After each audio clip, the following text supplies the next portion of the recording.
The wage gap visualized. Folks, one of the silliest and stupidest things ever when people advocate this wage gap. It's such a fraud. It's such a fraud. And people who do do not have they're either ignorant, and ignorant doesn't mean they're stupid. They just have yet to be made aware. They just don't know. Or they're just just manipulating data, because there is no wage gap. If anything, it's against men, that's for sure. Just look at the U.S. women's soccer team, for instance.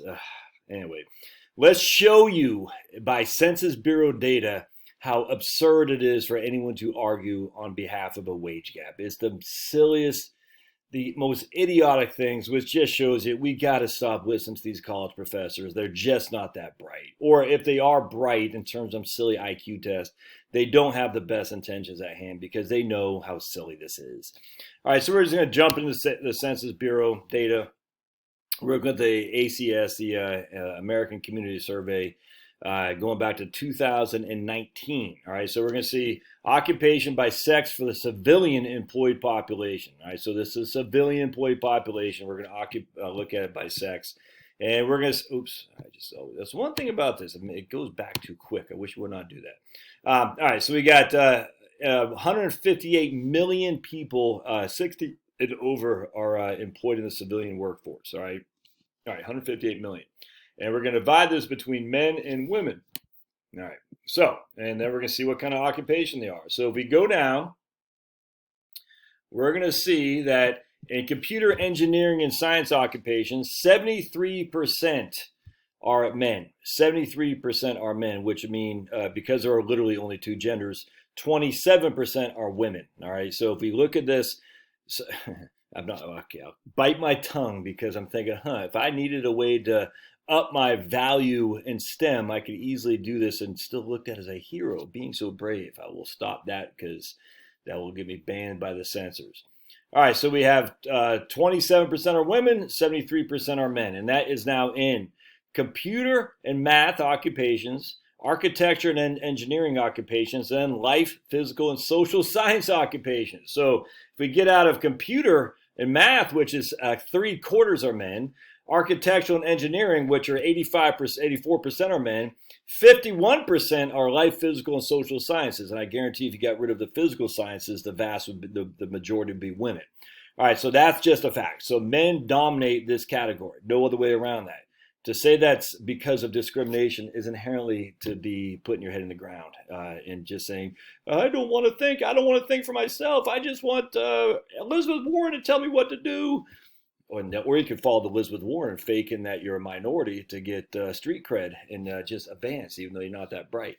All right, so education, legal, community service. Men only make up 34% of that. Isn't that interesting? Education, legal, community service, and arts and media occupations. Women make up the vast majority of this. In fact, you take away law, which is only 47% are law. The rest are women. All right, so there's discrimination against men in the law for sure. But look at this. Men only make up 26% of education, instruction, library occupations, and only a third of community and social service occupations. All right, now arts and design, sports and media occupations, men make up just a little bit more than half.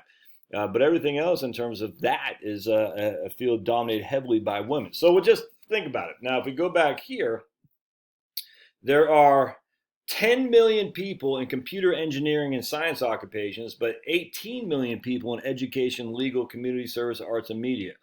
All right, so that's inherently discriminatory against men, right? Because they have 80% more of this one occupation than the other occupation. That's a fact. And the occupation that men gravitate towards more, which is science fields, we dominate in that area in terms of numbers of men in there. We dominate that area, but because there's less, inherently that's discriminatory against men. There should be more computer engineering and science occupations, right? There should be. If we're just going to look at it, there should be 54 jobs of the civilian population should go towards women and 46 should men, but that's not the case now because women dominate education, legal, community service, arts, and media. Men dominate computer science and engineering. And yet computer science and engineering only has a fraction of the number of people employed than the other. Interesting. We go to healthcare. Healthcare again is going to be dominated by women because nursing, health. I mean that's just fact. Healthcare practitioners and technical occupations going to be nursing, for sure. 10 times more nurses than men. That's not to demean men nurses at all, or it's not to demean women doctors at all. There's just more nurses than doctors. That's a fact, and the nurses generally are women. That's just, I mean, it's just come on. It's common sense. Service occupations. All right, look at that. Healthcare support. Only 14% are men. It's discriminatory. Protective services, though, 76% are men. Firefighting prevention, 73% are men. Law enforcement, 80% are men. What's more of a dangerous job, by the way? In this day and age, being a registered nurse is kind of dangerous with all these methods. Trust me, I know. My wife has a sister who does that. And some of the freaking nuts that she tells me about is just crazy. About like, scary. But by and large, most women are not in dangerous fields that men are. Just personal protection services. Firefighting, other protective services, including supervisors, law enforcement, LEOs, including supervisors. Building and ground cleaning and maintenance occupations, 58% are men. Personal care and service occupations, only 25% are men. Interesting. Sales. I thought sales were not a woman thing. That's what they say in financial planning. We need more women. We got to make sure that people don't think it's a sales job. And yet the vast majority of people in sales are women. Interesting, huh? Well, I guess the vast majority of sales in office. When you factor in sales, still a majority of sales occupated relations occupations are women. Women are not afraid of sales, you freaking financial planners out there. We need more women financial planners. We got to tell them it's not a sales job. So demeaning, patronizing. Women can do sales. How do we know that?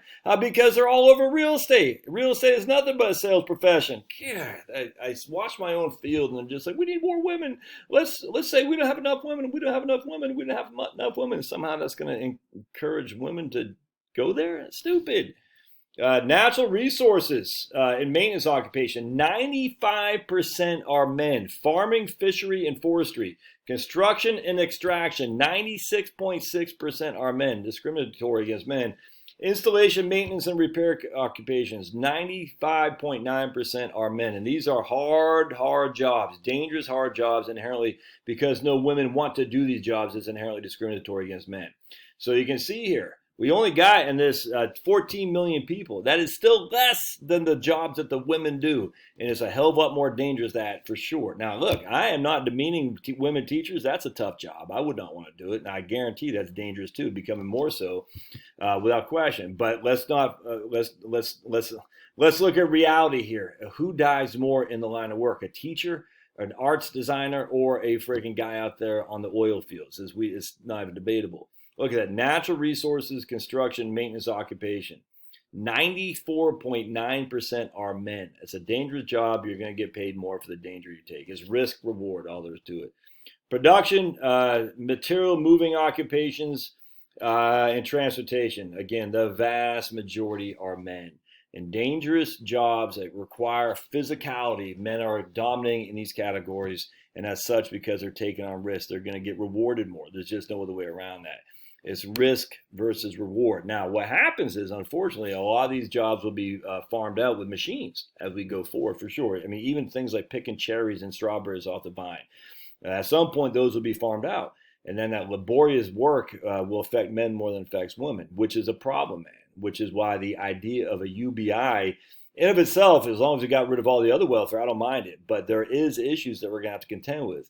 Idle men creates violent society. That's a fact. So anyway, there is your wage gap visualized right there. You can say to yourself, are any women absolutely being told not to go in these fields? I was talking to my daughter about this yesterday.